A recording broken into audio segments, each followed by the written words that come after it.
Bismillahirrahmanirrahim. Assalamu alaikum. Welcome to my YouTube channel. So today we discuss about parts of speech. There are 7 parts of speech in English. So let's we talk about parts of speech.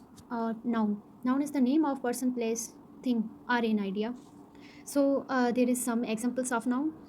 You can see on this slide that person, mother, father, girl, boy and man, woman, because these are person, and boy, girl, man, women, student, because these are person and these are living things. So after the in place we school, in zoo, shoe, and street, park, etc. So in things we can say that a box, car, apple, pizza, so on things which are non-living things we can, which is also included in noun. After then animals are also living things, cat, dog, and also another animals which are in the category of noun. So thanks for watching our video. Like, share, subscribe, and press the bell icon. Thank you.